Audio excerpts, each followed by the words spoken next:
Anyway, we were friendly, Marilyn and I, and for a while had been very friendly. In the interim, I had transformed myself, through no little effort, into the private eye to the stars. This was a nice trick since I lived in Chicago, though the A1's ongoing security job with the Beverly Hills Hotel meant I had a bungalow whenever and for however long I might need one. I also had an ex-wife out here, a former actress now married to a once successful producer, neither of whom I gave a shit about.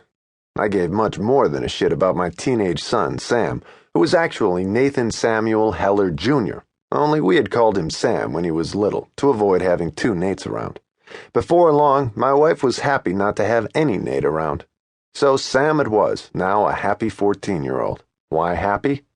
Wouldn't you be, if you were a 14-year-old male whose father had got him onto the set of Marilyn Monroe's nude swimming scene? When you are divorced and your wife has custody of your only child and the other dad is a film producer, once successful or otherwise, you have to work to stay on your kid's good side. Sam was not impressed with celebrities generally, having seen plenty, but this was different. I was fairly certain his first sexual experience had been with the signed-to-him nude Monroe calendar I'd given him on his 13th birthday. His mother still didn't know about that. This was his 15th birthday present, even though this was May, and the real date wasn't till September. Some gifts you grab when they present themselves. I'd kept the nature of what we'd be witnessing to myself, just promising Sam a treat, and he put up with that.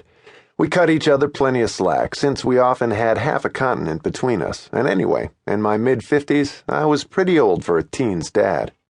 Sam looked a lot like me, identical except for his mother's brown hair, and not my reddish variety, and was already within 2 inches of my 6 feet.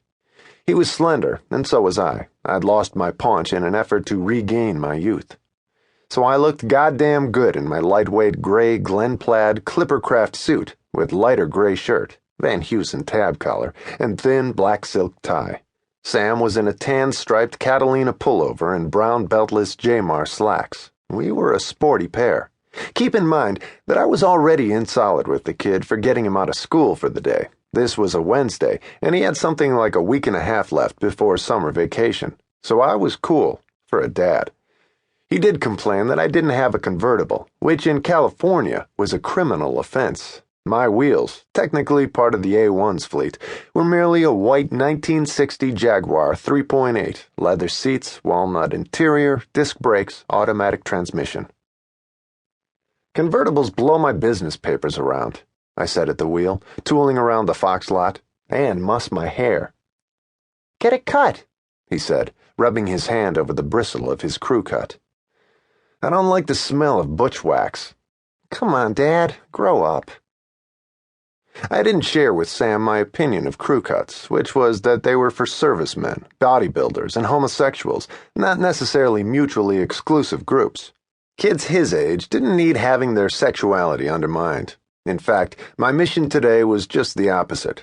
Of course, in trying to impress my kid, whose other father was a producer, did I mention the fat prick used to be successful? I should have picked a lot other than Fox's. The grand old studio was scrambling to stay afloat. Clouds of dust crowded the blue out of the sky, over bulldozers making way for apartment buildings and office towers. The out-of-control Liz Taylor picture Cleopatra, currently filming in Rome, had required the selling off of such fabled backlot locations as Tyrone Power's Zorro Hacienda, Betty Grable's Down Argentine Way Ranch, and Lana Turner's Peyton Place Town Square. Marilyn's new picture, which Hedda Hopper and Luella Parsons called Troubled, was in fact the only going project on the lot. Jeez, Sam said, elbow out the rolled-down window. It's a lousy ghost town.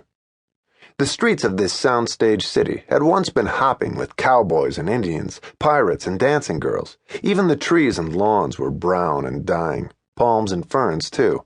Had they cut off the water, or had the water company cut off Fox?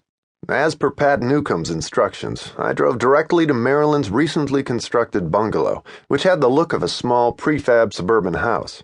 I left Sam in the Jag and went up to the door, where a security guard was on watch. I showed my special pass, and he knocked for me.